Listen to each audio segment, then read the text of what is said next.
Hey, welcome back, y'all. Steve here, CV Racing Channel. It's been a little while since we put a video up. Mainly, it's been raining nonstop for a couple weeks, and I'm just now getting over the COVID again, so there's that. Just wanted to update you guys on some of the progress on some of this stuff. We're going to talk about both the OG Sportster and the Turbo Sportster today. So, let me get you around here where we can see. And, yeah, I'm going to have to get short.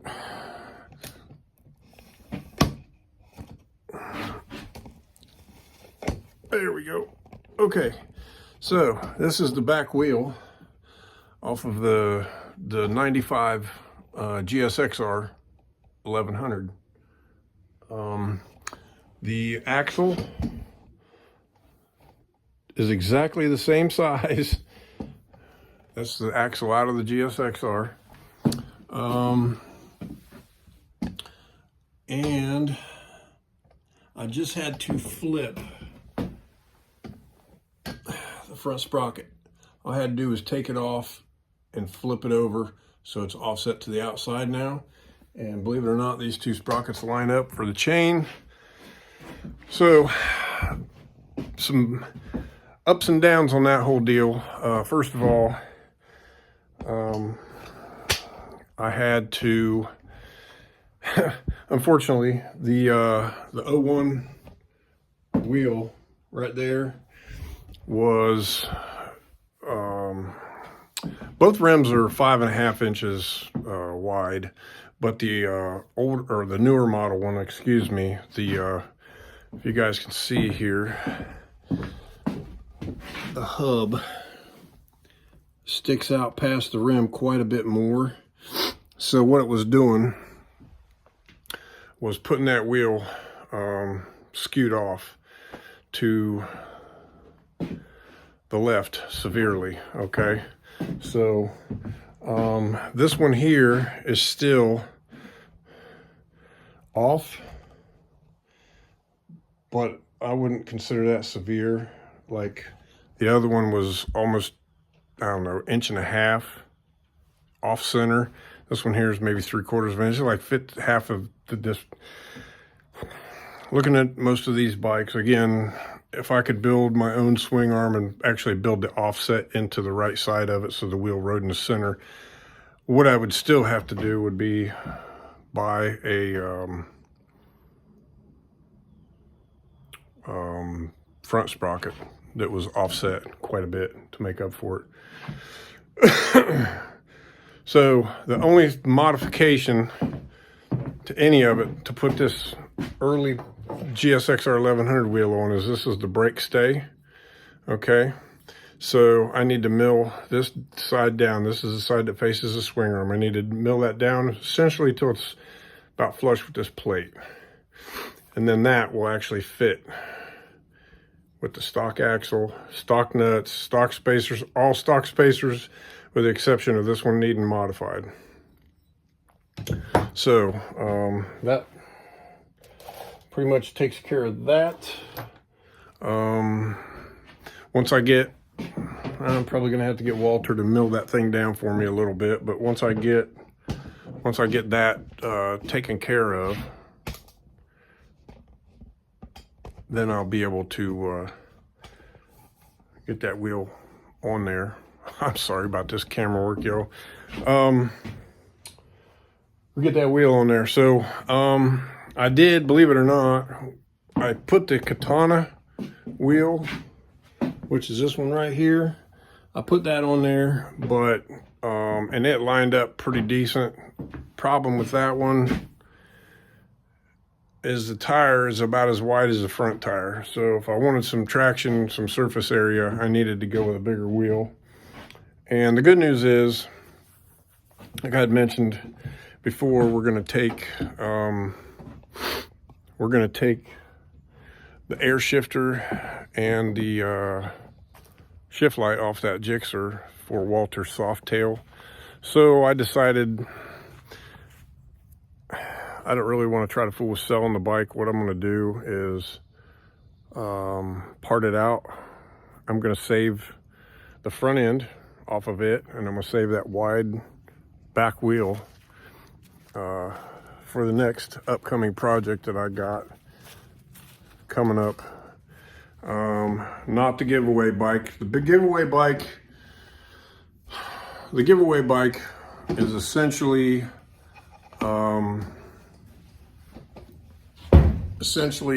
a demonstration of a budget build, okay?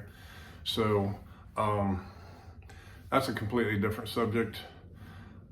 But that front end off of that GSXR, the front wheel, the brakes, the forks, the triple trees, all that stuff,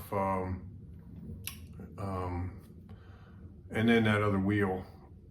So my next bike that I want to purchase for myself is going to be probably a twin cam Road King. I'm just waiting to find the right deal on one that's either like wrecked in the front, which I'm going to change the front end anyway. I kind of know what years I want. I really want at least a 96 cubic inch or a 103 cubic inch base model Road King. And I want to build a bagger race bike. And I think, let's see how much I learn on this turbo deal here. We may go ahead and try to build a turbo bike with a bagger at some point, but for the time being, or when I first get this bike I don't have. When I do end up getting a bagger, I think I'm going to start out with nitrous. I think I'm going to start out with nitrous on it because I'm a lot more well versed at that than I am with turbos. And honestly, the nitrous bikes are competitive with the turbo bikes at 1/8 mile events. I would say the 1/4 mile stuff where the turbo bike's really mile per hour, I wouldn't stand a chance no matter how much I threw at it. But on the 1/8 mile tracks, I think if I just pick and choose, you know, what I do with it, I think I could still be somewhat competitive in the 1/8 mile. So anyway, what I got here is, so I bought some micro switches, okay? So instead of buying a switched clutch lever for this bike that may or may not work with the Harley clutch cable, I'm going to fabricate a plate that I can mount on top of the clutch perch to mount this switch. And I'm going to position it in a manner which it'll catch a post that I'm going to put on the lever itself. So that these switches, the nice thing about them is you've got a common, you've got a normally open and a normally closed. So what I want it to do is when the switch is released, it completes the circuit to toggle the rev limiter down to the two-step, the low side. So it would be normally closed.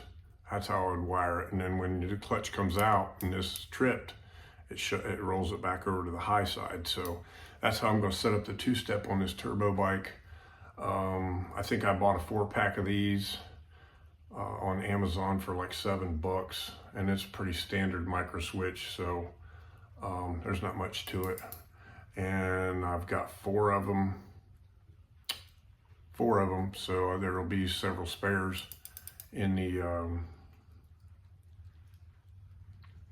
toolbox or whatever for in case something happens to one of them.